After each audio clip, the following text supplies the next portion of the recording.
I want to talk about Duke as well because Duke looked just okay last night against Kansas. But it also never felt like that was something where Kansas was going to end up winning that game. Obviously, they didn't have Darren Peterson, but T.O., you've called a Duke game this season, right? Yeah, I think I saw you shooting free throws in Cameron, talking about 5 things that Duke was going to end up doing. yeah. Um, where do you stand on this Duke team right now? Like, is there? You called it last year, where I think you watched 2 games and you were like, "Yeah, this Duke team's going to be the best team in the country in February," and you got that one right. And I fucking hate giving you credit for anything, but you nailed that Well, one. I've been on fire the last couple of years, boy. Yeah, I've been you on have. fire. So where do you stand on this Duke team?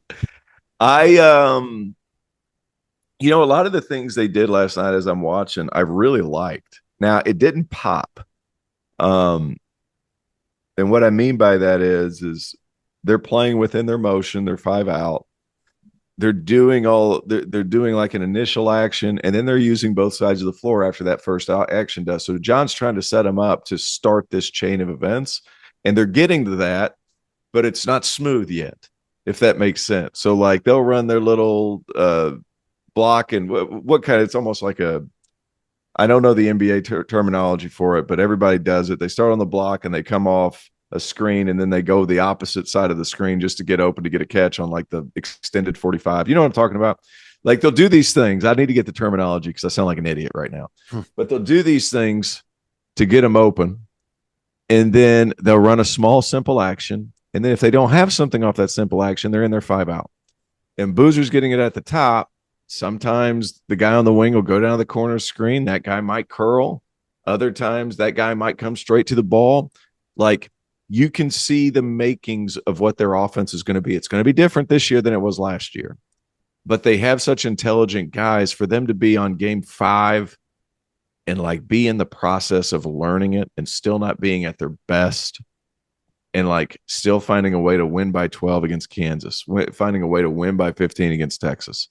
Like, they're still not close to what they're going to be execution wise.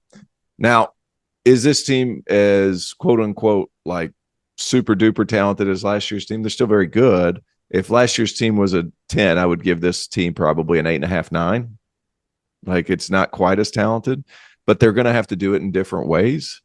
But you can see like when when you're helping your kid with your homework and you can see the light flicker a little bit, but it's not quite there. But they're like, oh, that's where Duke's at right now. No, I don't know. I don't know anything about that, T.O. That's That where doesn't Duke's sound like at right anything now. that's happening in the It's Dawson been a while episodes. for me. Yeah. But like it's like something's it's starting to click, and they're not quite there, but it's almost there.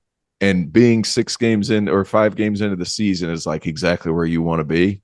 They're gonna attack you different. I will say, I do have some concern, not a ton of concern, but some concern with Cam Boozer's ability to finish around the rim, because he got beat up quite a bit last night around the cup, and he hasn't played great against high major comp compared to what he's done against Western Carolina, Army, and Indiana State. So these long athletes bother him a little bit, but he's so relentless in how he does it. I'm curious to see how it goes, but I really think they're close. Like they're probably another 5 games away from being like, oh, buddy. I think they'll be ready to go by the time they play Florida. They got Niagara, Howard, Arkansas. Then they got Florida December 2nd. Randolph? I think they'll be fine. Offensively, I don't worry. I love what Boozer does. Anytime they're doubling him in the post, right? So he's going to struggle against double Some teams. of those So that's passes. the biggest, man. He turned around when he caught it, To, and I was laughing because I always say this: when people get doubled, bigs tend to turn their back to protect themselves. He got doubled, turned face, sprayed, and I'm like, uh-oh. Like, that's going to be a bad look trying to trap him. I think this team can be better offensively than they were a year ago. I just don't think they can be as good as they were defensively a year ago. Last year, they were really good on all 3 phases, and that they don't have a Malawatcher. They don't have a rim protector. Patrick Gomba's done a great job with his body, and he is tall and big, but he's not the rim protector that they've had with Lively or Malawatch. And I think that's the only thing that's missing with them. They have the length, they have depth. I think offensively they'll be fine. I think they'll be even better. Take away the hype of Cooper and what he did. I think Boozer's it's better score on the inside. I think against high major competition, when you're not doubling him, I think he'll punish you. I think they have all it takes to be. The only thing is they'll have to do it differently.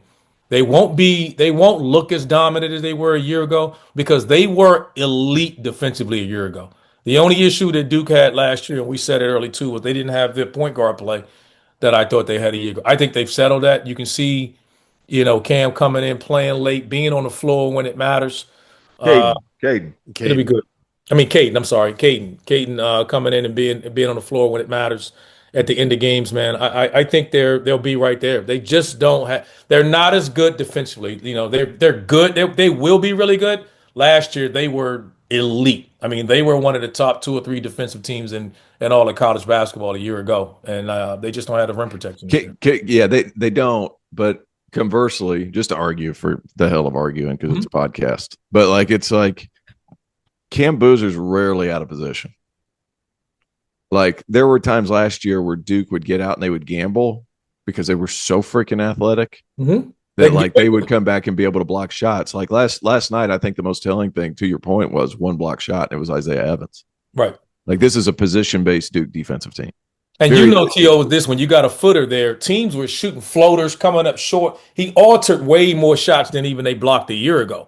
And we're not talking about Cooper Flagg, who was defensively was as good as anybody, his versatility. So I think that's the biggest difference is they have to be more positional defenders. And perimeter wise, I think they got all the length and everything else. Ooh. Offensively, they're fine. They're fine offensively. I don't worry about them. They have as complete of offense of how they can beat you. And that's what's scary about this team is why I think they'll be there when it matters. Because again, they don't have to rely on 3-point shooting. They can throw the ball inside with Boozer. And he's I think his interior game is still more dominant than his perimeter game. Hey Rob, you were there last night. Let me ask you this: I was watching the game and I was like, God, Dame Sarr is everywhere. And then you look at his box score; it's 6 points. It's 6 points, not very efficient. 6 points, 4 boards, 2 assists. But It just felt like that dude was all over he had an impact, especially beginning of the second half. Like the impact was just nuts.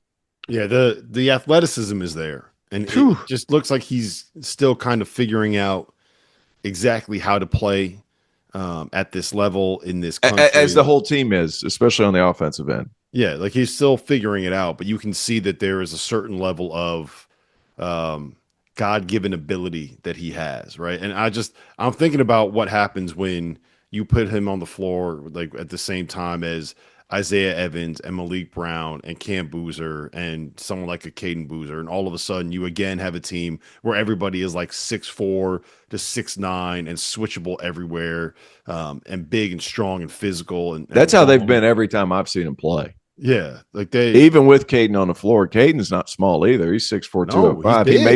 He may be taller, he may be shorter, but his hair gives him an extra 4 inches. So I don't know exactly where he's at. And he's big too. But he's big dude. Big. Yeah. So yeah. I'm with you, man.